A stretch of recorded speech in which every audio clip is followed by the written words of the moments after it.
আজকে করব পাতলা ঝোল, মাছ ছাড়া, শুধু সবজি দিয়ে। মটরশুঁটি, ঝিঙে, আলু, টমেটো, কাঁচা লঙ্কা, একদম সিম্পল ঝোল। আর সাথে দেবো হচ্ছে একটু ডাল। ডাল সিদ্ধ করে নিয়েছি, সেটা লাস্টের দিকে ঢেলে দেবো। তোমরা এক এক করে সব দেখতে পাবে।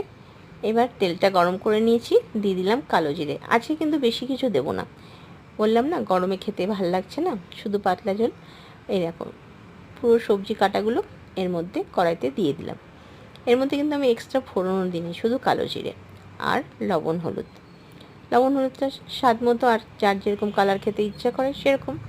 আমি বেশি লবণও খাই না, বেশি হলুদও খাই না, তাই এরকম একটু ভালো করে নেড়ে চেড়ে নেবো। এটা বেশি কষাতেও হয় না, ভালো করে একটু নেড়ে চেড়ে কষিয়ে ব্যাস জল দিয়ে দেবো।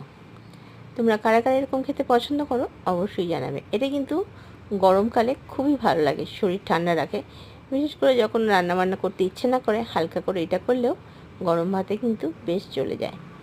তোমরা যারা যারা খেয়েছো আর যারা যারা খাওনি, প্রত্যেকেই জানিও কেমন লাগে।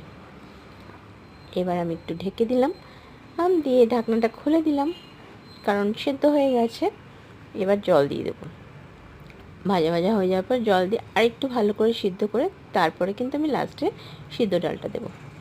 বন্ধুরা, রান্নাগুলো আমার খুবই সাদামাটা হয়, কিন্তু ঘরোয়া খাবারের মতোই করি, কারণ ঘরে খাই, বেশি এক্সট্রা তেল মশলা খাই না। টাটা।